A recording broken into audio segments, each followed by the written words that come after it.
유호정 목사입니다. 오늘 5주차 강의 성경 일독학교 이제 시작하게 됩니다. 지난주에 한 주간 휴강하면서 참 그레이스 타임입니다. 그래서 지난번에 못 읽었던 성경도 읽었으리라 생각되고 또 교재도 못 읽었던 부분들을 읽으셨으리라 생각됩니다. 그래서 오늘 PPT와 제가 말씀드리는 강의를 잘 들으시면서 교재도 펼쳐놓으시고 성경책도 펼쳐놓으시면서 강의를 잘 들으시는 가운데 큰 은혜를 우리 모두가 함께 누리기를 간절히 원합니다. 제가 잠깐 기도하고 5주차 우리 성경일독학교 강의를 시작하겠습니다. 하나님 감사합니다. 성경일독학교 5주차로 우리가 나아갑니다. 이 시간 우리가 성경을 알아감에 따라 지식만 쌓이는 것이 아니라 하나님의 충만한 은혜 안에서 하나님과 동행하고 하나님의 뜻을 밝히 깨달아하는 우리 모두가 될 수 있도록 주께서 함께하여 주시옵소서. 우리가 배움에 있어서 정말로 교만해지는 것이 아니라 신실하게 더욱더 하나님을 붙잡는 그 공부의 시간, 또 은혜의 시간 되도록 우리를 이끌어 주시옵소서. 또 코로나19라는 어려움 속에서도 능히 이겨내고 우리가 이 성경을 읽어나감에 따라 또 하나님에 대한 지식이 쌓여나감에 따라 어려운 상황과 그 두려운 상황들을 기쁨으로 잘 감당하고 이겨내는 우리 모두 되도록 도와주시옵소서. 이 시간을 축복하실 줄 믿으며 각 가정 가운데 임하실 예수 그리스도의 이름으로 기도드립니다. 아멘. 우리가 함께 교재 보시면서 우리가 나누기를 원합니다. 먼저 우리가 하나씩 시대로 본 구약을 보시게 되면 창세기부터 나옵니다. 창조시대, 족장시대, 출애굽 광야시대, 또 뭐가 나옵니까? 가나안 정복시대, 또 사사시대 나옵니다. 통일왕국시대가 나옵니다. 그 다음에 분열왕국시대, 포로시대, 귀환시대 이렇게 나옵니다. 창조시대는 뭐가 있습니까? 창세기가 있습니다. 창세기. 그래서 이 아브라함, 이삭, 야곱을 통한 하나님의 역사, 언약의 말씀들이 담겨있는 창세기를 우리가 살펴봤었고, 그것이 이제 족장시대까지 쭉 이어지면서 출애굽 광야시대는 출애굽기 말씀이 있습니다. 출애굽 광야시대 민수기와 가나안 정복시대 여호수아, 그리고 사사시대 때 사사기 말씀이 있습니다. 죄악의 패턴을 계속 반복하는 이스라엘 백성들의 무지함과 악함들이 기록된 게 사사기 말씀이었습니다. 통일왕국시대 우리가 읽고 있는 부분인데 사무엘상, 사무엘하 말씀을 통해서 초대 사울왕과 그리고 다윗왕이 등장하는 것을 우리가 보게 됩니다. 처음 사울왕은 처음 왕이었지만 그러나 하나님 뜻대로 하지 않고 하나님 말씀대로 그 왕권을 자기가 그 권한을 이행치 않다 보니까 하나님이 폐위하시고 다윗 왕을 왕으로 삼는 것을 보게 됩니다. 열왕기상, 그 열왕기하, 오늘 이제 열왕기상 11장까지 강의가 나가게 됩니다. 시편 말씀과 열왕기상 11장까지, 열왕기상 11장까지는 딱 솔로몬까지의 얘기입니다. 그 솔로몬의 아들 르호보암과 여로보암의 다툼 이런 내용들이 열왕기상 12장부터 나오게 되는데 이번 5주차는 열왕기상 11장까지 읽게 됩니다.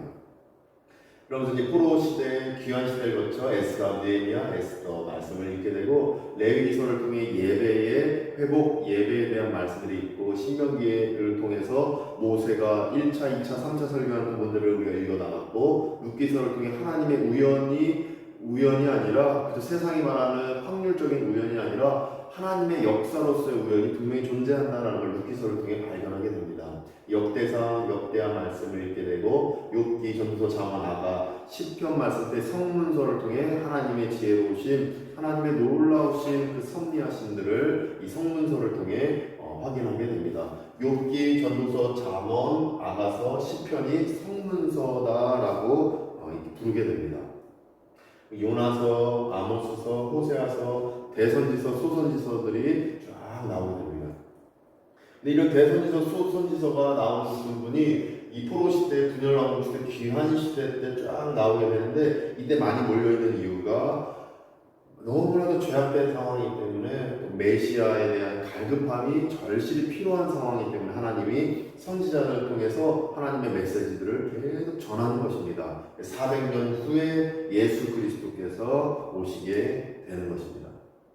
지리로 본 구약 보시면 창세기 이때 말씀 시작됩니다. 아담과 하와를 통해서 선악을 알게 하는 나무가 있게 되고 노아의 방주 사건이 일어나게 되고 결국 하나님께서 약속의 땅으로 이스라엘 백성 아브라함을 보내주시는데 아브라함의 아들 이삭, 이삭의 아들 야곱, 야곱의 아들 요셉이 이 애굽 땅에 팔려 나가면서 그곳에 이제 정착하게 됩니다. 이스라엘에서 정착하게 되고 출애굽을 하게 되는데 누구 때문입니까? 모세라는 지도자를 통해 출애굽을 하게 되고 결국 하나님이 아브라함에게 약속하신 약속의 땅으로 걸어가는 여정이 광야 38년 기간 동안 훈련이 되어지는 것입니다. 그래서 요단강 앞에서 모세가 설교하고 말씀대로 살아야 약속의 땅에서 형통할 수 있다. 약속의 땅에서 하나님의 뜻대로 살 수 있다. 모세가 선포하게 됩니다. 그러면 결국 약속의 땅에 들어가게 되는데 누가 들어갑니까? 모세의 후계자 여호수아가 약속의 땅으로 들어갑니다. 약속의 땅에서 하나님의 말씀대로 하니까 승리합니다. 말씀대로 안 했더니 아이성이라는 아주 작은 성, 아이 같은 성, 아이성, 아주 작은 성에 패하게 됩니다. 그러면서 하나님의 그 뜻 안에서 여호수아가 말씀대로 하니까 다 정복하게 되고 사사시대가 들어오면서 그리고 사사시대에 하나님께서 보내주신 사사가 재판관 역할, 제사장 역할 담당하지만 사사도 부족하고 이스라엘 백성도 죄악된 패턴을 계속 반복하다 보니까 하나님의 말씀대로 살지 못한 자기 소견에 옳은 대로 행하는 이 사사시대의 백성들의 모습을 보게 됩니다. 그 모습이 바로 우리의 모습이다. 이렇게 우리는 회개하게 됩니다. 그러면서 이제 룻의 모습을 보게 되고 사무엘상하 그 사무엘상에 들어가서 마지막 사사 사무엘이 나오게 되고 사무엘 이후에 사무엘상 8장부터 이스라엘 백성들이 왕을 요구합니다. 우리가 하나님의 그 뜻대로 살기를 원하는데 우리에게 왕을 주십시오. 왕을 주면 우리가 다른 나라처럼 부강할 수 있고 더 이상 다른 나라의 침략을 받지 않을 수 있습니다. 라고 요구합니다. 하나님은 그들이 왕을 요구하는 것이 하나님을 온전히 믿지 못하고 자기들이 오히려 교만하게 군사력으로 자기들의 인생을 개척해 나가려는 인간의 자기 중심성의 그 강화된 모습이다 라고 말씀하십니다. 그러나 하나님은 그래도 줘라, 그래도 왕을 보내줘라 이렇게 허락을 해주십니다. 왜냐하면 그 진정한 왕 예수 그리스도로 예표되는 그 진정한 왕을 보여주시고자 일단은 허락해 주셨던 것입니다. 그러나 인간들이 원하는 그냥 부강하기만 할 꿈꾸는 왕이 아니라 하나님을 진실로 섬기는 왕을 하나님이 보여주시고자 왕의 제도를 이스라엘 백성들에게 허락해 주셨던 것입니다. 그렇게 해서 사무엘상을 통해서 사울 왕이 왕이 되지만 그는 진정한 하나님을 섬기는 왕이 아니었습니다. 결국 다윗 왕을 보내주시게 되고 그러나 열왕기 상하를 통해서 솔로몬이 왕이 되지만 솔로몬 역시 하나님의 뜻대로 하나님의 마음을 구하는 자였지만 결국에는 하나님의 말씀대로 살지 못하고 우상 숭배하게 되는 모습을 오늘 강의를 통해 잠시 살펴볼 수가 있습니다. 그렇게 해서 솔로몬이 우상 숭배를 하니 북이스라엘로 갈라지게 되고 남유다로 갈라지게 되는데 그러나 북이스라엘은 결국 계속 죄악된 모습만 있었다 보니 먼저 멸망합니다. BC 722년 먼저 멸망합니다. 아수르에 의해 멸망하고 남유다는 BC 586년도에 바벨론에 의해서 멸망하게 됩니다. 남유다는 그래도 다윗의 그 신앙에 따라 왕직을 유지하고 백성들을 다스렸던 선한 왕들이 있다 보니 조금 늦게 멸망합니다.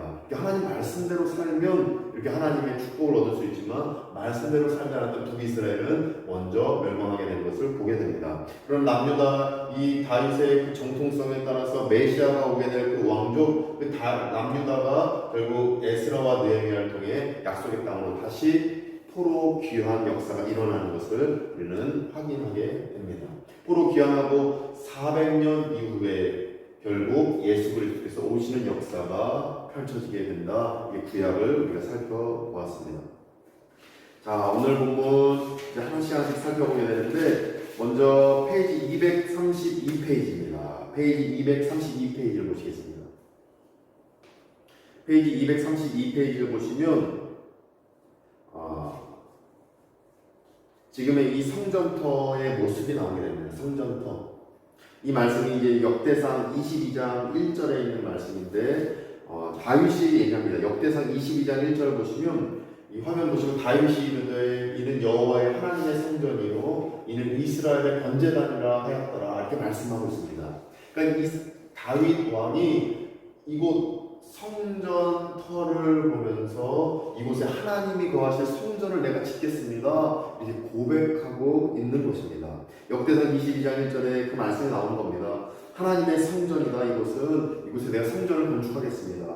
그러나 하나님이 뭐라고 하시냐면 역대상 22장 8절 보시면 역대상 22장 8절 보시면 피를 심히 많이 흘렸다. 다윗 너는 피를 심히 많이 흘렸다. 전쟁을 했기 때문에 피를 심히 많이 흘리다 보니 성전을 지을 수는 없고 성전을 지을 건축물들을 준비할 수 있다. 이렇게 말씀하십니다. 22장 8절에 역대상 22장 8절에 너는 피를 심히 많이 흘렸고 크게 전쟁하였느니라. 내가 내 앞에서 땅에 피를 많이 흘렸은즉 내 이름을 위하여 성전을 건축하지 못하리라 말씀하십니다. 이처럼 하나님은 성전 건축만을 다윗에게 시킵니다. 그런데 다윗의 아들 솔로몬에게 역대하 3장 1절에 뭐라고 하시냐면 예루살렘 모리아 산에 여호와의 전 건축하기를 시작하니 그곳은 전에 여호와께서 그의 아버지 다윗에게 나타나신 곳이요 여부수 사람 오로난의 타작마당에 다윗이 정한 곳이라 이렇게 말씀합니다. 다윗이 선정한 성전을 지을 곳에 다윗은 짓지 못하지만 솔로몬 너가 다윗 대신 지어라 너의 아버지 대신 지어라 3장 1절에서 말씀하시는 것입니다. 그리고 여기서 확인할 수 있는 것은 성전을 건축할 사람은 따로 있는 것이고 성전을 건축할 준비할 사람은 따로 있는 것이다. 결국 각자 역할대로 하나님께 쓰임받는 것이다 라는 것을 볼 수가 있습니다. 다윗은 전쟁에 능했습니다. 전쟁에서 이스라엘 나라를 이 하나님의 나라를 부강하게 만드는 그 역할을 수행했다라면 그 성전 건축할 수 있는 재물들을 모으고 건축물들을 모았다면 실제 성전을 건축했던 건 솔로몬이었다. 결국 하나님께서는 각각의 쓰임에 맞게 사용하신다라는 것을 우리가 확인할 수가 있는 것입니다. 준비하는 사람 다르고 건축하는 사람 다른 것입니다. 그래서 우리 관리하는 교회도 누구는 말씀 전하는 역할, 누구는 이렇게 예배부 역할하는 것이고 재정부 역할하는 것이고 누구는 섬기는 것이고 봉사하는 것입니다. 각각의 역할, 그 쓰임새가 다른 것입니다. 다윗이 뛰어나다, 솔로몬이 뛰어나다 할 수 없고 각각의 역할대로 임무를 수행할 수가 있는 것입니다.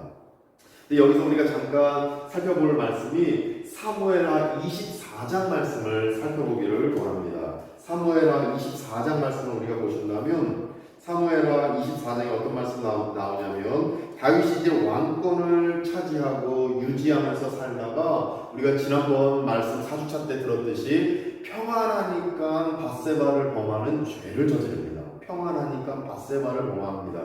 그리고 또 그에 따라서 압살롬이란 자기 아들 압살롬이 반역을 피하는 고난과 고통을 당합니다. 그런 상황에서 사무엘하 24장에 다윗이 말년에 저지른 또 다른 잘못 하나가 나오게 됩니다. 그 잘못은 무엇이냐면 사무엘하 24장에 나오는 그 잘못 인구조사입니다. 인구조사라는 잘못을 범하게 됩니다. 근데 인구조사라는 것은 사실은 가치 중립적인 행함입니다.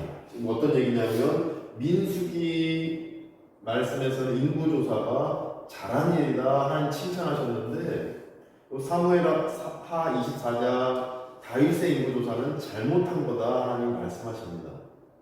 이건 칭찬받았는데 민수기에서는 사무엘하 24장에서는 책망을 받습니다.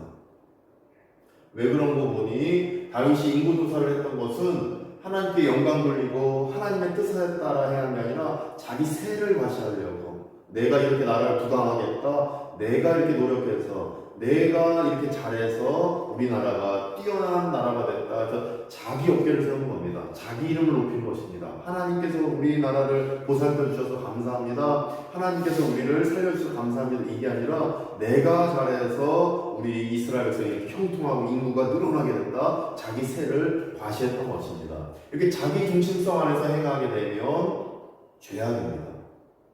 자기 아무리 가치 중심적인 인구조사도 자기 중심성 안에서 행하게 되면 죄를 낳는다. 돈도 마찬가지입니다. 돈도 사실은 좋은 것도 아니고 나쁜 것도 아닌 가치 중립적인 어떤 물건이고 어떤 물질이지만 자기 중심성 안에서 사용하면 죄가 나오는 것입니다. 하나님 중심성 안에서 돈을 사용하면 선한 하나님의 역사가 일어나는 것입니다. 하나님 중심성 안에서 누군가를 돕고 하나님 중심성 안에서 우리가 돈을 사용하고 하나님 중심성 안에서 사용하면 선한 열매가 나오지만 자기 중심성 안에서 행하게 되면 죄의 열매가 나온다. 이것을 우리가 사무엘하 24장을 통해 볼 수가 있습니다. 근데 사무엘하 24장에 우리가 최근에 이 코로나19 이 사태를 보면서 우리가 배울 점이 한 가지가 있는 것인데, 인구 조사를 했더니 하나님께서 갓 선지자를 다윗 왕에게 보내서 너 잘못했다, 너 지금 하나님의 말씀대로 하지 않았다라는 이 책망의 메시지를 보내게 됩니다. 이 죄의 열매를 맺었다 해서 갓 선지자를 하나님이 보내게 됩니다. 다윗에게. 그랬더니 하나님께서 이 다윗에게 갓 선지자를 보내서 하신 말씀이 너가 선택해라. 너는 지금 잘못했다. 인구조사를 너의 세를 과시하기 위해서 죄의 열매를 맺었다. 너는 징계를 받게 된다. 어떤 징계냐면 첫 번째, 기근이라는 징계를 받는다. 두 번째 어떤 징계냐면 대적의 손에 팔리는 징계를 받게 된다. 세 번째 어떤 징계냐면 전염병 징계를 너에게 줄 것이다 말씀하십니다. 그 말씀이 13절에 있습니다. 사무엘하 24장 13절에 보시면 갓이 다윗에게 이르러 아뢰어 이르되 하나님의 말씀을 전하는 겁니다. 갓 선지자가 13절에 왕의 땅에 7년 기근이 있을 것이다. 7년 동안 기근이 있을 것이다. 혹은 왕의 원수에게 쫓겨 석 달 동안 그들 앞에 도망하실 것이다. 세 번째 징계입니다. 사흘 동안 전염병이 있을 것이다.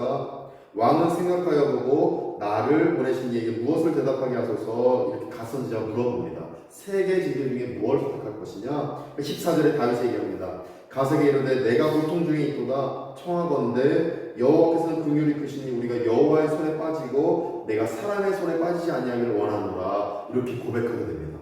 결국 두 번째 징계인 대적의 손에, 나는 사람의 손에 팔리기 싫다. 하나님의 이끄심 안에서 하나님이 주시는 징계, 결국 기근이라든지 전염병이라는 하나님이 주신 그 징계를 나는 받고 싶다. 왜냐, 하나님은 긍휼이 크시기 때문에 우리를 보살펴 주시고 징계뿐만 아니라 다시 회복시켜 주시고 살려주시는 은혜를 주실 것이다 라는 고백을 다윗이 하고 있는 것입니다.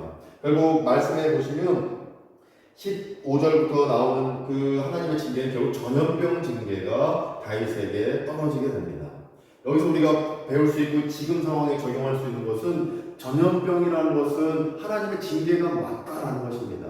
잘못했을 때 받는 징계 당연히 맞다라고 할 수 있지만, 우리가 14절 통해 보듯이 결국 징계이면서도 긍휼의 역사를 체험하는 징계다. 이것을 우리가 확인할 수가 있는 것입니다.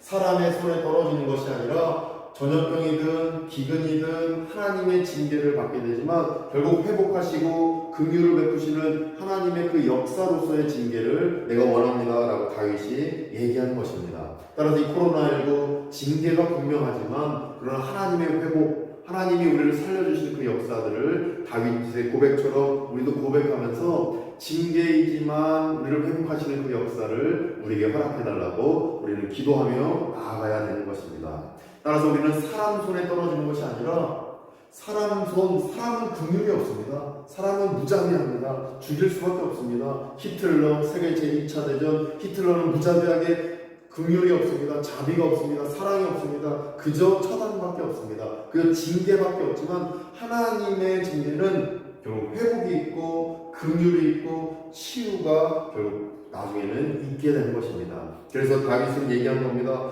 하나님께서 긍휼이 크시니 여호와의 손에 빠지길 원합니다. 사람의 손에 빠지기 싫습니다. 그래서 고백했던 겁니다. 따라서 지금 이 시국, 이 코로나19라는 이 사태를 그저 징계의 그 요소도 있지만 회복과 치유의 요소가 있음을 이 말씀을 통해 우리는 깨달을 수가 있는 것입니다. 이 말씀을 믿고 이 시국 속에서 어려움 중에 빠지지만 그래도 하나님의 치유, 회복이 분명히 있음을 이 말씀을 통해 크게 은혜를 얻기를 간절히 소망합니다. 그래서 우리가 이 말씀을 통해서 하나님의 크신 뜻을 발견할 수 있습니다. 자, 시편 1편은 사실 나중에 나옵니다. 시편 1편은 아마도 우리가 이제 한 12주차, 13주차 정도 할 때에 나오는 그 말씀이기 때문에 넘어가도록 하겠습니다. 자, 열왕기상 이제 보시겠습니다. 열왕기상 교재로는 페이지 241페이지입니다.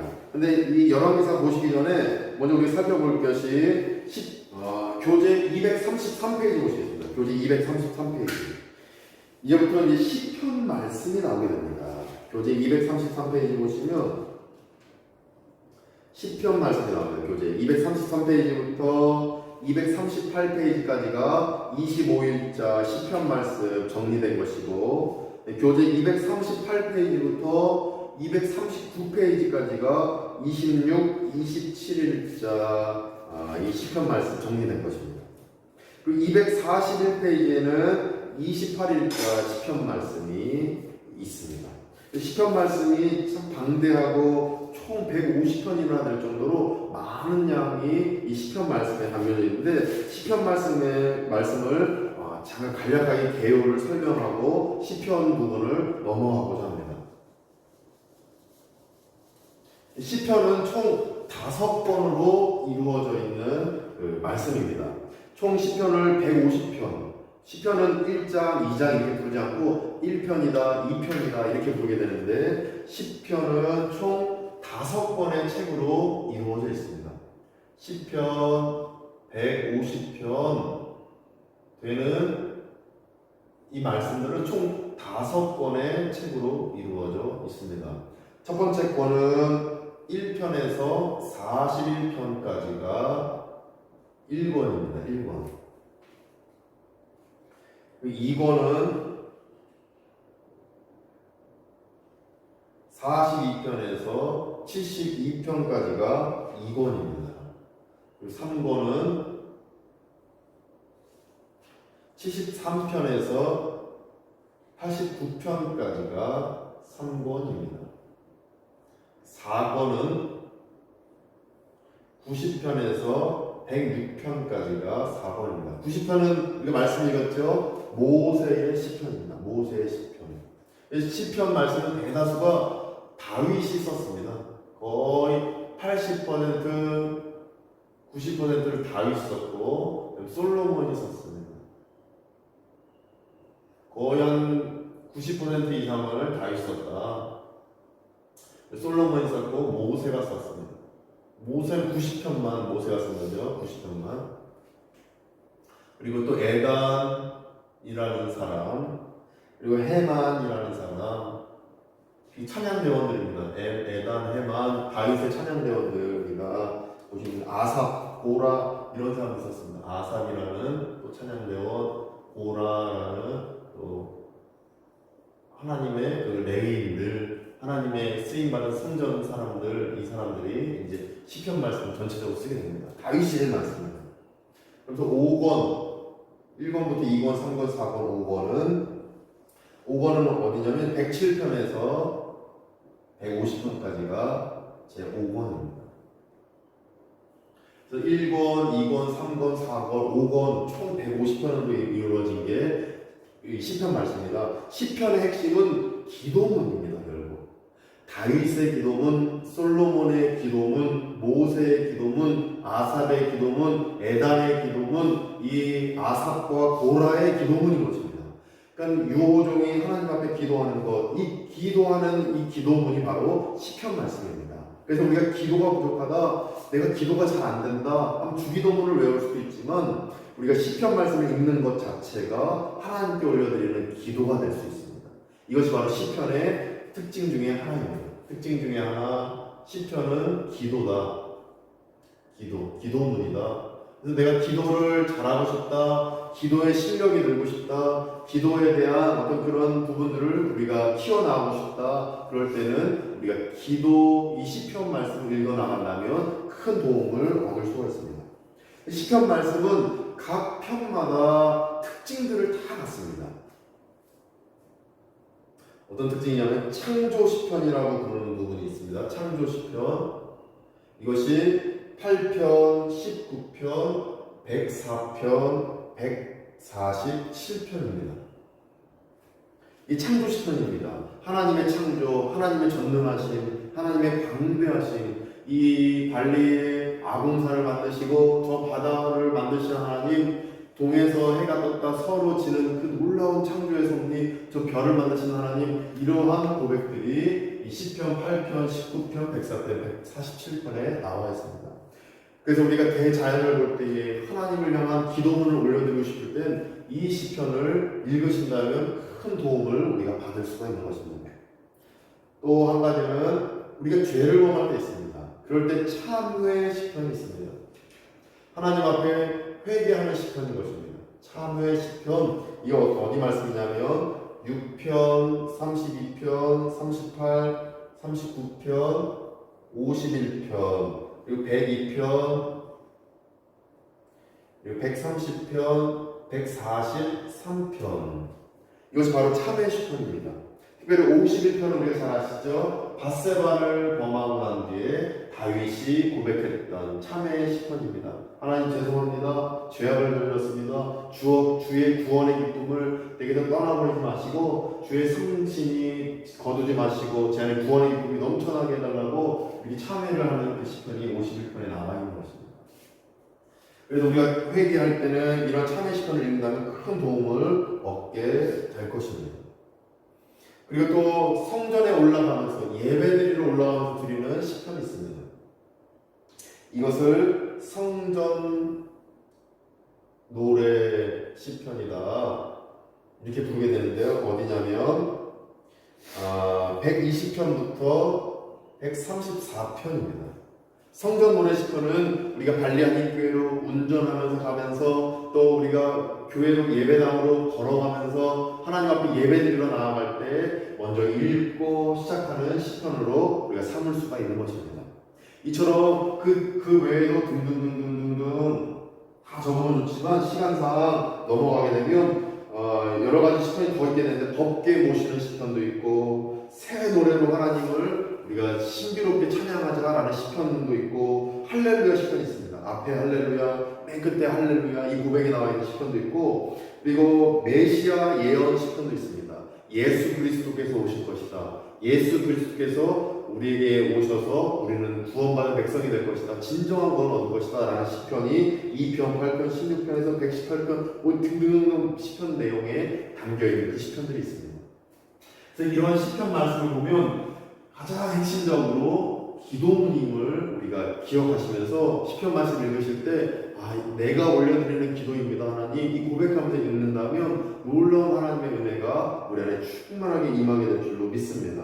그래서 여러 가지로 하나님의 그 뜻을 바라보시면서 간절히 시편 말씀을 읽어 나가시면 좋겠습니다. 특별히 시편 말씀을 읽으시다 보면 이렇게 적혀 있는 부분들을 보시게 될 텐데 어떤 부분이냐면 예를 들면 식가용이라는 그 단어가 나오게 됩니다. 성경책 안에 식가용이라고 나오게 되는데 이게 어떤 뜻이냐면 허둥거리다라는 뜻입니다. 허둥거리다. 식가용이라고 나옵니다.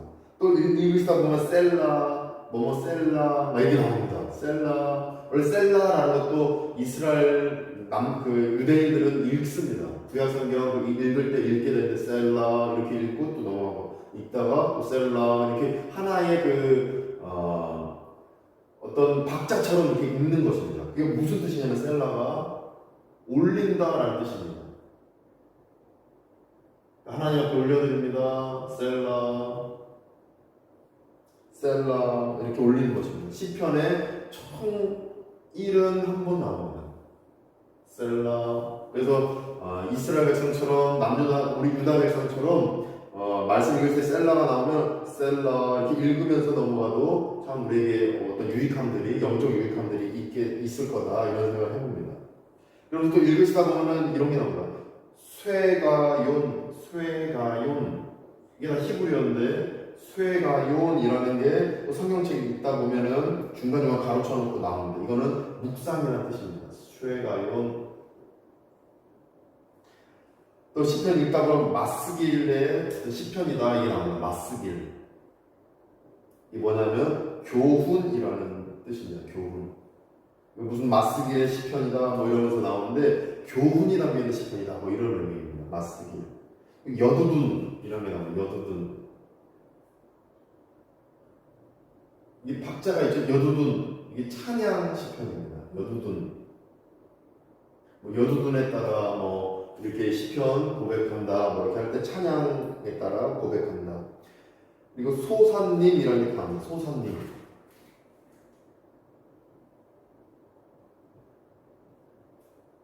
소산님은 뭐냐면 백합화곡조다. 백합화곡조. 백합화곡조라는 게 있다고 그럽니다. 백합화곡조로 시편을 읽어야 된다. 이 의미로 소산님 시편이다 이렇게 고백한 겁니다. 여두둔, 마쓰기, 쇠가요, 셀라, 시가요. 이 중에 셀라가 가장 많이 나온 겁니다. 올린다. 그래서 읽으실 때 셀라 올리는 거구나. 하나님 앞에 올리는 거구나. 이거 읽을 때 좀 하나님께 더 높여드리며 올리는 거구나. 이런 의미로 이 시편 말씀을 읽으신다면 조금 더 흥미 있게 하나님께 더 높여드리는 일들을 할 수 있을 것 같습니다. 자, 이렇게 시편 말씀을 읽으실 때 참 그 시편 말씀이 귀한 말씀이고 존귀한 말씀입니다. 그래서 잘 읽으신 가운데 충만한 은혜가 우리 안에 있으면 참 좋겠습니다. 자, 이제 열왕기상으로 넘어가겠습니다. 시편을 이렇게 정리하고 열왕기상으로 넘어가면, 자, 열왕기상 우리 교재 페이지 241페이지입니다. 페이지 241페이지를 보시겠습니다. 페이지 241페이지 보시면 열왕기상 말씀이 나오게 되는데, 특별히 열왕기상은 1장부터 11장 솔로몬의 40년 통치가 나오게 됩니다. 그래서 우리가 이제 마지막 부분, 이제 다음 주 화요일 날 마지막 날 읽으실 부분이 열왕기상 11장까지를 딱 읽으실 겁니다. 솔로몬의 통치가 끝납니다. 다윗 왕조 솔로몬 여기까지 딱 끝나고 이제 분열 왕국 시대가 열왕기상 12장부터 시작되는 겁니다. 솔로몬이 죄악을 저지르고 왕국이 둘로 갈라진 겁니다. 솔로몬의 아들 누구입니까? 르호보암이 왕이 되는데 아버지처럼 또 할아버지처럼 다윗 할아버지처럼 잘 왕권을 유지하면 좋았는데 자기 아버지가 못한 그대로 따라가다 보니까 정갈치찍으로 나는 백성들 다스릴 거다 원망을 사게 됩니다. 그러다 보니까 여로보암이라는 어떤 새로운 지도자를 추대하면서 10개 지파가 붙어버립니다. 10개 지파가 붙어 북이스라엘을 이루게 되고 솔로몬을 따르는 지파는 다윗, 유다 지파가 따르게 되면서 10개 지파와 유다 지파와 베냐민 지파가 따릅니다. 10개 지파가 2개 지파가 나뉘며 북이스라엘, 남유다로 갈라지는 게 열왕기상 12장부터 22장까지에 나오는 내용들입니다. 그러면 열왕기 하에는 쭉 갈라진 그 왕국 사이에서 북이스라엘은 이렇게 왕들이 있고 어떤 일들을 자행했고 남유다는 이렇게 왕이 있고 어떤 일들을 자행했다. 이 열왕기 하에 쭉 나오는 말씀인 것입니다. 그리고 열왕기 하 말미에 결국 북이스라엘은 BC 722년도에 먼저 아수르에 멸망하게 되고 남유다는 그래도 선한 왕이 있다 보니까 BC 586년도에 바벨론에 의해서 멸망하게 되는 것을 보게 되는 것입니다. 그래서 열왕기상 1장부터 11장까지의 중요 핵심 내용들을 간략하게 우리가 살펴보며 나아가기를 원합니다. 그래서 하나씩 보게 되면, 자, 먼저 통일왕국 솔로몬 이 시대를 잠깐 정리하면 사울 왕이 초대 왕이었고, 사울 왕이 근데 어떤 잘못을 저질렀습니까? 반드시 하나님이 죽이라고 했던 아말렉 족속 아각이라는 왕을 죽이지 않고 자기가 취사 선택을 합니다. 이 아각에게 좋은 그 물품이라든지 군사 용품이라든지 돈들은 자기가 취하고 나쁜 것들, 불량한 것들만 태워버립니다. 하나님께 나쁜 것들이고 좋은 건 자기가 취하고 자기 중심성대로 하나님 말씀을 해석하고 왜곡하다 보니 이것이 큰 잘못이다. 이거 우상숭배와 똑같다. 자기 중심성 안에서 자기가 말씀을 왜곡해서 해석하는 건 자기 중심성과 똑같다. 우상숭배하는 것이다. 사무엘로부터 책망을 받게 됩니다. 이러한 우상숭배가 우리 안에 있는 것입니다. 사울 왕과 같은 모습이 우리 안에 있는 것입니다. 자기 중심성대로 성경을 해석하는 게 아니라 성경이 나를 해석하고 성경이 내 마음에 말씀해 주시는 것입니다. 그 말씀을 우리는 듣는 것뿐입니다. 그렇게 나아갈 때에 온전히 다윗 왕 같은 일들을 감당할 수 있다, 우리는 깨달아지게 되는 것입니다. 그렇게 해서 사울 왕은 패하게 되고 다윗이 왕권을 물려받는데 한 번에 왕권을 주셨으니까 하나님께서 그러지 않았습니다. 도피 생활을 다윗 왕이 하게 됩니다. 하나님을 훈련시키신 것입니다. 이스라엘 백성 38년 광야 생활 지내는 동안 하나님을 온전히 섬기고 하나님만 따르게 하기 위해서 다윗 왕도 바로 왕을 취임한 것이 아니라 하나님께서 뺑뺑 돌리신 것입니다. 도피 생활을 하게 하신 것입니다. 그러면서 훈련되어지고 더 기도하게 되고 하나님만 더 붙잡는 왕이 될 수 있었던 것입니다. 그러면서 다윗 왕이 이 솔로몬에게 왕권을 넘겨주는 장면이 이제 오늘 열왕기상 1장부터 11장까지에 나오게 됩니다. 자, 그래서 우리가 교재 페이지 245페이지입니다. 페이지 245페이지 보시겠습니다. 페이지 245페이지 보시면 열왕기와 역대기에 대한 이 말씀의 차이점들이 나오게 됩니다. 열왕기상 곧 사무엘상하, 열왕기상하 말씀대, 역대상하 말씀의 차이점들이 나오게 되는데 지난번에 말씀드리고 설명드렸지만 다시 한번 설명드리면 역사에는 관점이 있습니다. 역사를 기술하는 관점이 있다. 역사를 기술하는 관점이 있습니다.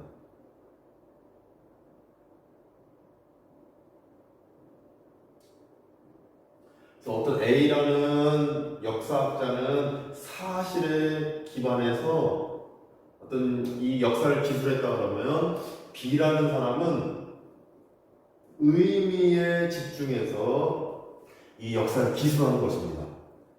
역사라는 것은 하나의 사건 안에서 이루어진 것을 기술하는 것인데 이 사건 중심적으로 기술하는 역사 관점이 있고 의미 중심적으로 기술하는 역사 관점이 있는 것입니다. 의미 중심, 맥락 중심.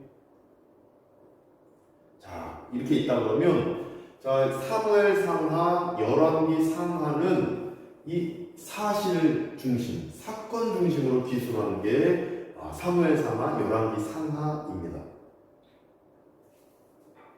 왜 그렇게 사건 중심, 사실 중심으로 했냐면 율법 회복을 위해서인 것입니다. 율법 회복.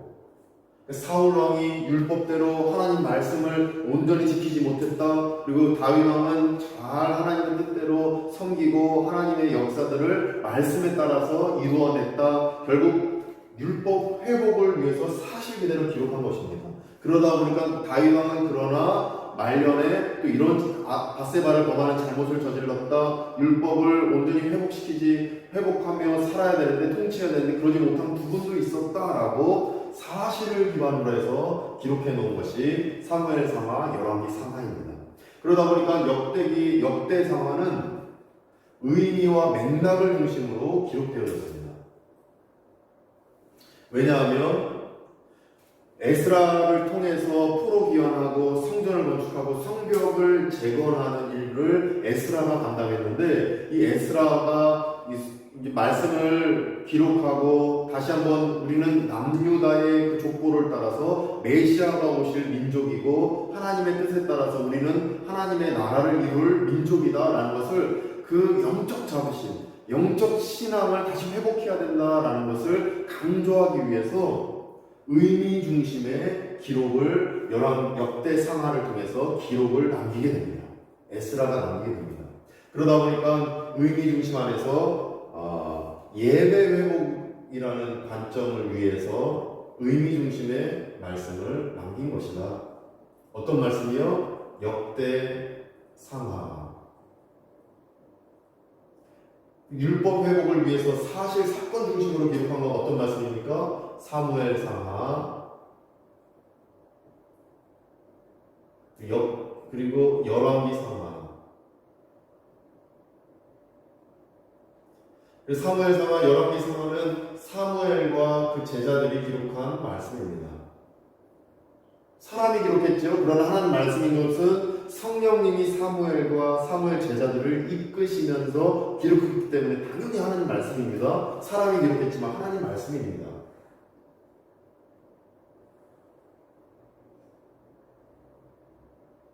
역대상은 누가 기록했습니까? 에스라가 기록했다. 예배 회복을 위해서 민족, 우리가 포로 잡혀서 자존감이 떨어지고 우리가 어떻게 다시 성전에서 예배 드릴 수 있을까? 하나님 우리 예배 받아주실까? 이렇게 우리가 잘 못 살아서 포로로 잡혀가다 다시 돌아왔는데 그래도 우리가 부강한 나라가 될 수 있을까? 영적 자존심을 높이고 영적으로 회복해야 되기 때문에 의미 중심으로 기술하다 보니까 역대상하에는 다윗이 죄 지은 내용들이 없습니다. 그래서 바세바를 범했다는 내용, 뭐 어떤 인구조사를 해서 벌받았다는 내용, 이것이 없습니다. 사실 중심으로 기술한 게 아니라 의미 중심으로, 맥락 중심으로 예배 회복을 위해서 에스라가 기술해야 되기 때문에 기록해 놓은 것입니다. 사실 중심의 기록과 의미 중심의 기록, 이 차이점이 있다. 이 역사를 기술하는 관점에 따라 사무엘상하, 열왕기상하, 역대상하가 다르다. 이것을 우리는 반드시 기억해야 될 내용인 것입니다. 그러다 보니까 우리 교재 페이지 245페이지도 나와 있지만 이 사실 중심 율법 회복 사무엘상하 열왕기상하는 사무엘과 사무엘의 제자들이 예언자적 입장에서 잘못한 건 잘못했다, 잘한 건 잘했다, 이러한 말씀들이 기록되어 있는 것입니다. 이런 관점, 예언자적 관점, 율법 회복을 위해서 이런 관점을 기록해놨고, 에스라가 역대상하는 예배를 회복해야 된다, 자존감이 낮아 있는 이스라엘 백성, 남유다 백성들을 다시 회복시키기 위해서 제사장적 관점으로 기록해놨다. 바로 의미 중심의 관점을 다르게 얘기하는 겁니다. 제사장적 관점. 그래서 바로 의미 중심 관점이다.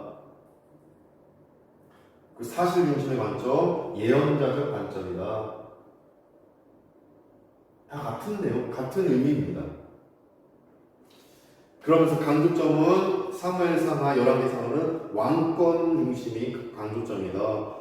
그리고 하나님의 나라를 이루는 것이 이렇게 하나님 말씀대로 살 때 왕권이 유지될 것이다. 역대상하는 예배 회복해야 된다 보니까 성전 중심 관점으로 기록되어 있습니다. 그래서 다윗 왕이 성전을 짓고 성전 지으려고 준비하고 예배 드리는 그 찬양대를 세우고 하는 내용들이 역대상하에 자세하게 나와 있는 것입니다. 그래서 결국에 페이지 246페이지 보시면 교재 페이지 246페이지 보시면 그 성경책은 열왕기상 2페이지입니다. 열왕기상 2페이지.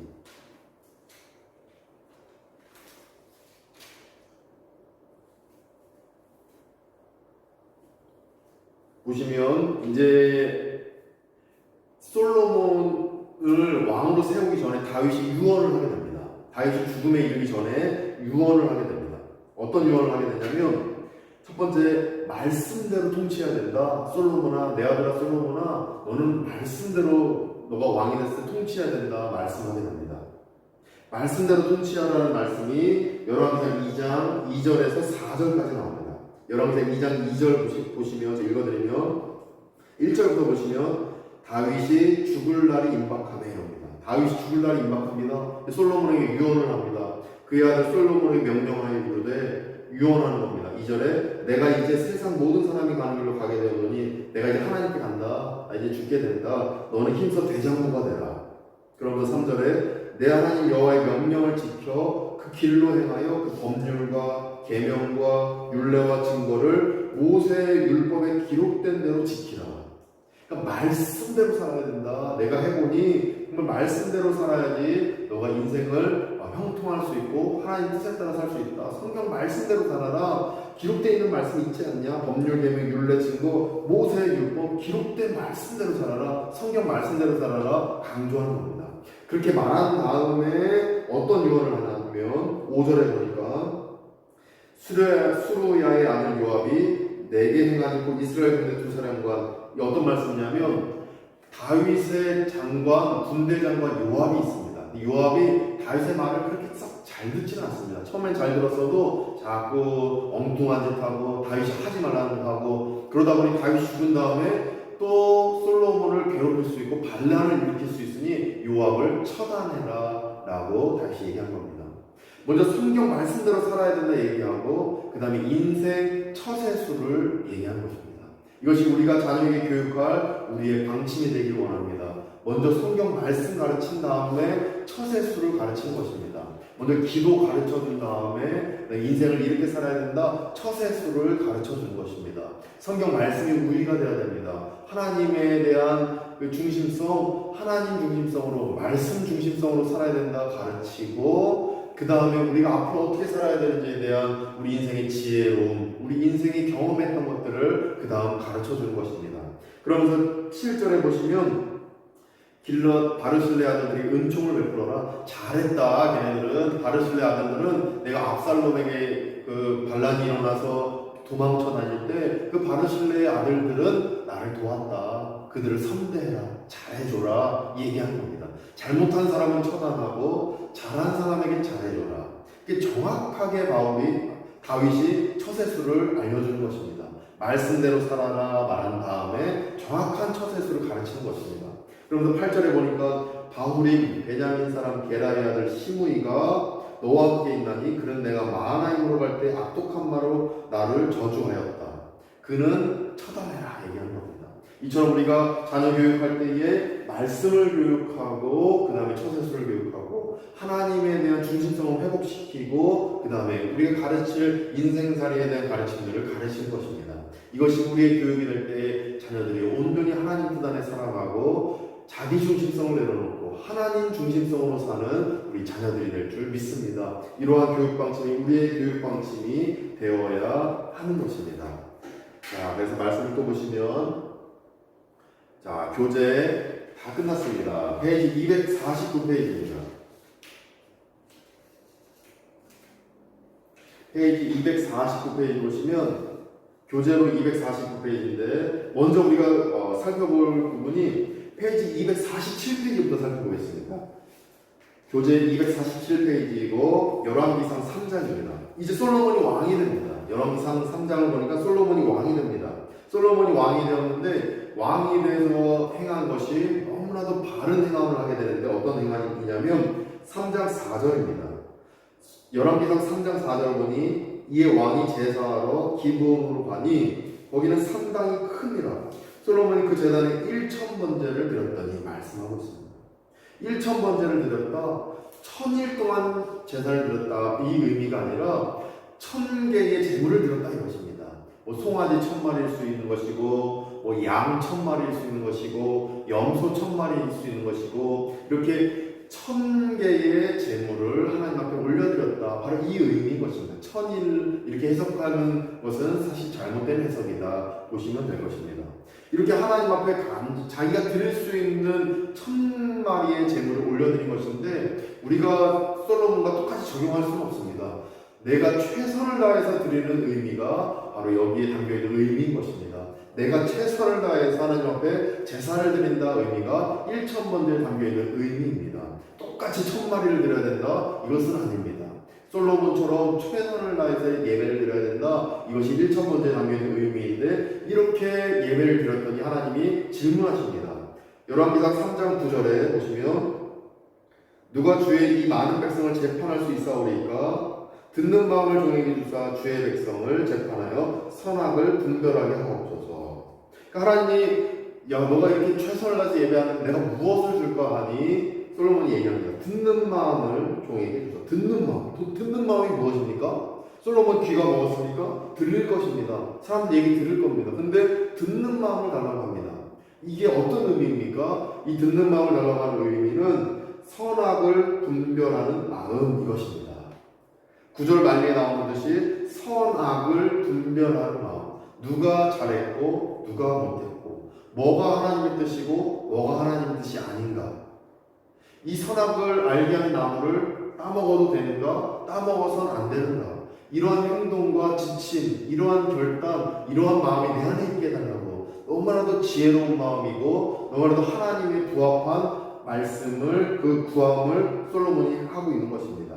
이처럼 신의와 인의를 구별하는 것, 바른 것과 그른 것을 구분할 수 있는 마음, 이것이 우리에게 필요한 마음이다. 이렇게 생각해 보게 됩니다. 그래서 우리가 하나님 앞에 구할 것은 선악을 분별하는 마음 달라는 이 구함이 우리 안에 있어야 될 것입니다. 솔로몬에게 선악을 분별하는 마음을 주셨던 우리 하나님은 지금 우리가 구할 때도 선악을 분별하는 마음을 주실 줄 믿습니다. 발리하니 교회가 이 길로 나갈까요? 저 길로 나갈까요? 하나님 알려주시옵소서. 이것이 다 선악을 분별하는 마음입니다. 제가 지금 이렇게 할까요? 저렇게 할까요? 다 선악을 분별하는 마음이 있을 때 하나님의 뜻대로 살 수 있는 것입니다. 솔로몬이 구했던 이 선악을 분별하는 마음이 우리 안에 있기를 간절히 원합니다. 그래서 페이지 247페이지를 보시면 이제 솔로몬의 빛과 그림자가 나오게 됩니다. 이 성경책으로는 열왕기상 10장입니다. 솔로몬이 너무 잘했습니다. 하나님 뜻대로 선악을 분별하는 마음을 얻고 하나님 말씀대로 통치했고 또 성전을 다윗이 성전 건축할 수 있는 준비를 했다면 솔로몬은 성전을 건축해버렸습니다. 하나님의 뜻에 따라 건축합니다. 그런데 열왕기상 10장부터 어떤 일이 일어나냐면 솔로몬에게 10장 1절에 스바의 여왕이 찾아옵니다. 지금 나라가 좀 에디오피아입니다. 에디오피아 여왕 스바의 여왕, 이 여왕이 찾아옵니다. 그래서 지금 에디오피아가 기독교 인구가 거의 100%입니다. 그 에디오피아 여왕 스바 여왕이 솔로몬을 찾아옵니다. 이 솔로몬을 찾아와서 여러 가지 그 값진 것들을 드리게 됩니다. 그러면서 열왕기상 10장 14절에 보시면 열왕기상 10장 14절에 솔로몬의 세금의 무게가 금 666달란트다 이럽니다. 엄청난 그 세금을 얻게 됩니다. 솔로몬이 굉장히 잘 살고 있는 상황인 것입니다. 아주 부강한 나라인 것입니다. 역사학자들에 따르면은 당시에 이 이스라엘 나라는 세계 최강국과 버금갔다라고 얘기할 정도입니다. 그러면서 16절에 보면 금으로 금 방패 200개, 얼마나 금이 많으면 방패를 금으로 만듭니다. 17절에 보면 작은 방패도 300개나 만듭니다. 금으로 만듭니다. 그리고 17절에 레바논 나무궁에 그 레바논에 있는 나무로 만든 것입니다. 그 궁을 거기에 다 금덩어리들을 담아놓았다. 21절에 보시면 솔로몬 왕이 마시는 그릇은 다 금이요 이럽니다. 얼마나 금이 많으면 마시는 그릇도 다 금덩어리입니다. 그럼 27절에 보시면 왕이 예루살렘에서 은을 돌같이 흔하게 하고, 은이 얼마나 많으면 발로 채이는 돌이 다 은덩어리입니다. 백향목을 평지에 뽕나무같이 많게 할거라. 이스라엘 나라 지금 가보면 뽕나무가 굉장히 많습니다. 사막 지형에 아주 익숙한 나무가 뽕나무인데 그 뽕나무가 백향목 나무처럼 뽕나무가 산더미처럼 많은 것처럼 백향목 나무도 너무 많았다. 이렇게 27절에서 얘기하고 있습니다. 아무튼 굉장히 부강하다라는 것을 분명히 우리가 알 수가 있습니다. 열왕기상 10장을 통해 우리가 알 수 있는 것은 열왕기상 10장을 통해 부귀 영화를 누리고 있다. 이것을 알 수 있습니다. 부귀 영화를 누리고 있는 것입니다. 또 26절에 보시면은 뭐가 많습니까? 병거와 마병이 굉장히 많다. 병거와 마병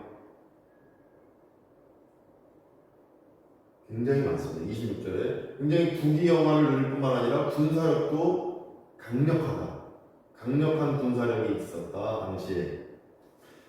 그러면서 11장 7절을 보시니까 열왕기상 11장 7절 이렇게 부귀 영화와 병거와 마병이 많다 보니까 어떤 일이 일어나냐면 11장 7절에 읽어드리면 모압의 가증한 금호수를 위하여 예루살렘 앞 산에 산당을 지었고 또 암몬 자손의 가증한 몰록을 위하여 그와 같이 하였으며 솔로몬이 우상 숭배를 합니다.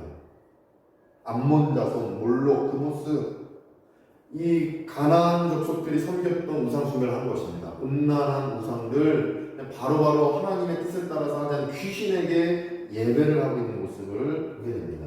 우상 숭배가 시작됩니다. 열왕기상 10장에는 부귀 영화를 누렸는데 갑자기 11장부터는 우상 숭배하는 솔로몬의 모습이 나옵니다. 그러면서 11장 3절에 왕은 후궁이 700명, 첩이 300명입니다. 여자가 기록된 것만 봐도 1000명입니다. 1000명.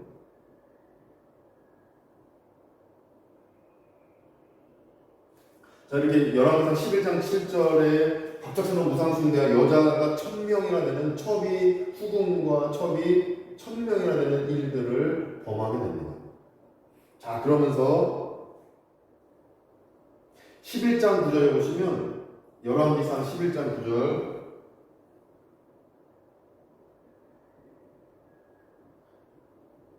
어떤 말씀이 있습니까? 제가 읽어드리면 솔로몬이 마음을 돌려 이스라엘 하나님 여호와를 떠남으로 여호와께서 그에게 진노하시니라. 여호와께서 일찍이 2번이나 그에게 나타나시고 일찍이 2번이나 나타나고 하나님의 말씀대로 살려고 그 듣는 마음 선악을 알게 하는 분별의 마음을 달라고 했지만 결국에는 말씀을 멀리하는 지경에 빠지게 됩니다. 말씀을 멀리. 자, 어떻게 이런 일들이 벌어집니까? 처음에 부귀영화를 누립니다. 병거와 마병이 많습니다. 갑자기 우상숭배를 하게 되고 여자 후궁 첩들이 1000명이 되게 되고 그리고 나중에는 말씀을 멀리하고 하나님의 뜻대로 살지는 않습니다. 하나님이 없는 인생을 살게 됩니다. 이런 일들이 왜 일어나는가 보니까 이미 하나님께서 예언하신 말씀에 다 기록되어 있습니다. 신명기 17장 보시겠습니다. 신명기 17장 보시면 이미 하나님이 솔로몬을 예언해 놓으신 것입니다. 신명기 17장 16절에 보시면 신명기 17장 16절 신명기 17장 16절에 보면 제가 읽어드리면 그는 병마를 많이 두지 말 것이요 이럽니다. 그러니까 왕의 조건을 3가지를 말씀하십니다. 하나님께서 이스라엘 왕은 이 조건에 부합해야 된다. 이스라엘 왕은 이걸 명심해라 하시면서 하신 말씀이 신명기 17장에 아직 왕의 제도가 만들어지지도 않은 시점인데 이미 왕의 제도가 만들어진 것을 보시며 모세를 통해서 하나님이 선포하신 것입니다. 예언의 말씀입니다. 신명기 17장 16절에 병마를 많이 두지 말 것이요 이러십니다. 그런데 어떻게 합니까? 열왕기상 10장에 부귀영화 누리며 병거와 마병을 강력하게 만들어 놓습니다. 26절에. 신명기 17장 16절 말씀대로 하지 않았던 것입니다. 즉 이 말씀은 무엇이냐면 병거와 마병을 의지하는 것입니다. 사람이 자기 돈을 의지하고 자기 물질을 의지하게 되고 내가 이만큼 저축해놨어, 내가 이만큼 잘 살고 있어, 내가 병거와 마병이 풍족해, 이거 의지하게 되면 하나님을 멀리하게 되는 것입니다. 수순입니다. 이 병거와 마병을 너무 많이 두지 말아라. 너무 많이 두지 말고 하나님을 의지해야 된다. 이것이 신명기 17장 16절에 나와 있는 것입니다. 솔로몬은 병거와 마병을 무지하게 많이 두었다. 열왕기상 10장 26절에 기록되어 있는 겁니다. 여기서부터 하나님의 뜻 말씀대로 살지 않는 모습이 시작된 것입니다. 자, 그러면서 신명기 17장 17절을 보시면 그에게 아내를 많이 두어 그의 마음이 미혹되게 하지 말라 말씀하십니다. 그러면서 자기를 위하여 은금을 많이 쌓지 말 것이니라. 이미 열왕기상 10장에 보듯이 은금을 엄청나게 쌓아 놓았습니다. 그리고 아내는 1000명이나 될 정도로 많이 이렇게 만들어 놓았습니다. 이걸 볼 때 신명기 17장 17절 말씀을 어긴 것입니다. 신명기 17장 17절 말씀을 어긴 것입니다. 그렇게 되니 신명기 17장 19절에 보면 평생에 자기 옆에 두고 읽어 그의 하나님 여호와 경외하기를 배우며 이 율법의 모든 말과 이 규례를 지켜 행할 것이라. 성경 말씀을 붙잡아야 된다. 성경 말씀대로 왕권을 통치해야 된다. 신명기 17장 18절 19절에 나와 있는 겁니다.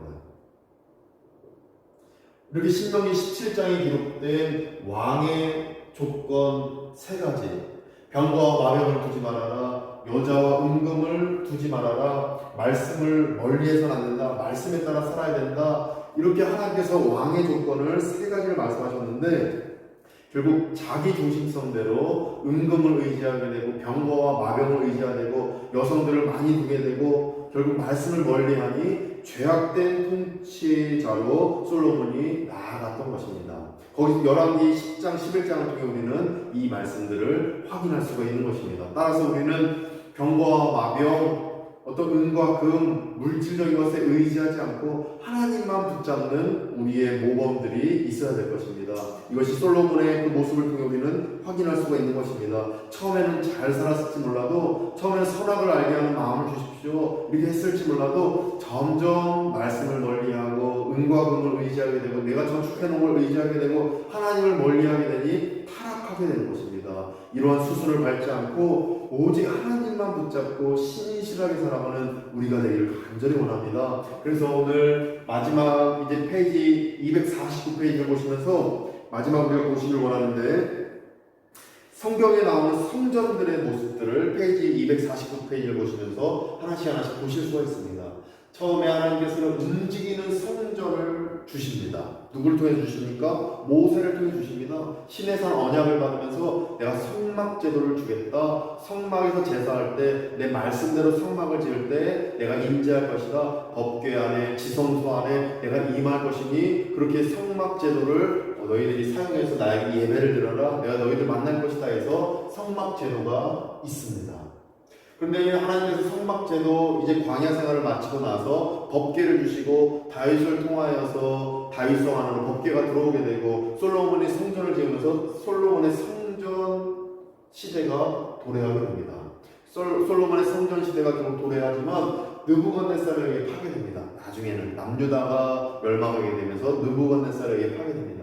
그러면서 성전이 없어진 상황에서 포로 귀환의 역사가 에스라를 통해 일어나게 되고, 그리고 성전이 재건되고 성벽 재건이 느헤미야를 통해 일어나게 되고 스룹바벨을 통해 성전이 다시금 재건되는 것들이 일어납니다. 스룹바벨이 1차 포로 귀환을 진행했고 에스라가 2차 포로 귀환을 진행했고 느헤미야가 3차 포로 귀환을 진행했던 것입니다. 스룹바벨의 성전 지은 역사가 일어나게 됐다는 것이 오늘 교재를 통해 볼 수 있는 겁니다. 그러면서 헤롯 성전이 일어납니다. 헤롯 대왕이 성전을 재건하게 되는데 수룹바벨의 성전을 헤롯 대왕이 재건합니다. 이건 무슨 얘기냐면 수룹바벨의 성전을 재건하지만 예수님 오시기 전 400년 기간 동안에 또 이 알렉산더 대왕, 마케도니아의 알렉산더 대왕이 성전을 파괴시킵니다. 그러면서 이 헤롯이 유다의 백성들의 환심을 사기 위해 성전을 재건해 줍니다. 엄청나게 큰 성전을 재건하게 되는데, 그러면서 예수님 시대에도 헤롯 대왕이 지은 성전이 존재했습니다. 그러나 그렇게 성전이 재건됐지만 결국 로마에 의해서 파괴됩니다. 성전은 예수님 이 땅에 오시고 AD 70년경에 로마에 의해서 성전이 완전히 무너집니다. 성전이 없어져 버립니다. 그러나 예수 그리스도께서 선포하신 대로 우리 신자들의 마음에 성전이 있는 것입니다. 자, 여기 중요한 점은 무엇이냐면 성막 시대가 있고 솔로몬이 성전을 지었고 스룹바벨이 성전을 지었고 헤롯이 성전을 지었지만 이 성전은 건물로서의 성전일 뿐입니다. 모이는 교회로서의 성전입니다. 자기 집에서는 성전이 없습니다. 자기 고향에 가서는 성전이 없습니다. 오직 예루살렘이라는 성전이 있는 곳에서만 예배를 드릴 수가 있습니다. 모이는 교회로서만 존재한 게 이 성전 제도였다면 지금의 성전, 예수님이 오시고 난 다음에는 모이는 교회로서의 성전도 있지만 신자들의 마음에도 성전이 있으니 흩어지는 교회로 흩어져도 성전이 존재하는 겁니다. 그래서 코로나19로 우리가 흩어져 있지만 여전히 우리는 성전 안에서 예배드리는 것과 똑같은 것입니다. 모이는 교회가 중요치 않다는 것이 아니라 모이는 교회도 중요하고 흩어지는 교회도 중요하고, 모이는 교회와 흩어지는 교회는 동전의 양면과 똑같이 서로 하나인 것입니다. 서로 구별할 수 있어도 분리는 할 수 없습니다. 그런데 이 성막 시대부터 헤롯 성전까지의 시대에는 모이는 교회만 가능했어도 흩어지는 교회는 존재할 수 없었는데 예수님이 오시고 나서 흩어지는 교회도 비로소 존재가 가능해진 것입니다. 그 놀라운 역사입니다. 그래서 우리는 언제나 예배드릴 수 있고 언제나 하나님께 기도할 수 있고 언제나 하나님 손을 붙잡을 수 있는 것입니다. 우리 집에서도 붙잡을 수 있고 내가 어떤 힘든 상황에 있어도 붙잡을 수 있고 사방에 울지마골짜기에 있을지라도 붙잡을 수 있는 것입니다. 그래서 우리는 언제나 이 예수님께서 심어놓으신 신자의 마음속에 있는 성전, 그 교회, 이 건물로서의 성전 다 존재함을 인식하고 교회에서도 예배 열심히 드리고 내 삶의 현장에서도 예배 열심히 드리고, 그러니까 모이는 교회, 흩어지는 교회, 양 날개를 같이 나가는 신실한 신자가 되기를 간절히 원합니다. 그래서 이제 훗날 결국에는 요한계시록에 나와 있듯이 에스겔의 그 말씀에 나와 있듯이 그리고 계시록에 나와 있듯이 진정한 성전이 이 땅 가운데 예수님 재림하실 때 임하게 된다는 것을 우리가 확인할 수가 있는 것입니다. 지금은 모이는 교회, 흩어지는 교회로 우리가 우리 마음속에 성전이 존재하고 교회 안에 성전이 있는데 예수님께서 이 땅 가운데 오시게 되면 이 모든 전체가 다 성전이 되는 것입니다. 이 새하늘과 새 땅, 이 역사가 우리 안에 분명히 일어날 것임을 다니엘서부터 마태복음, 데살로니가후서, 계시록, 에스겔서, 스가랴서에서 우리에게 말씀하신다라는 것을 이 말씀을 통해 우리는 확인할 수가 있습니다. 그런데 중요한 점은 이 시기가 언제인지는 아무도 모릅니다. 마태복음 24장 36절, 마태복음 24장 36절만 찾아보고 오늘 강의를 마치고자 합니다. 마태복음 24장 36절 보시면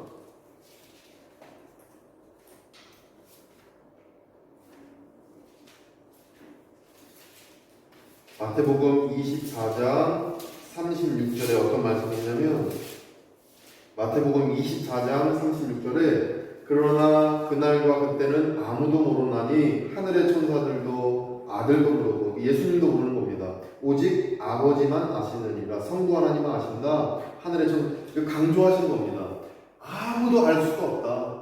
재림하는 날 이 모든 세상이 하나님의 나라가 되는 그날 하나님께서 우리 눈물을 닦아주시고 결국 모든 인류, 모든 전 우주가 하나님을 경배하는 바로 새하늘, 새 땅의 그날 우리는 아무도 모른다는 겁니다. 그런데 다니성 교회 1992년도 10월 28일 날 이 새하늘과 새 땅이 임할 것이다. 그리고 임한이는 14만 4천 명이 오게 되면 만들어지게 되면 이 새하늘과 새 땅이 만들어질 것이다. 이 주장을 하는데 잘못된 것입니다. 마태복음 24장 36절에는 아무도 모른다. 하나님만 아신다. 그날은 하나님만 아시는 겁니다. 그래서 그 시기를 특정하거나 그 시기가 이렇게 할 때 온다거나 하는 건 다 이단입니다.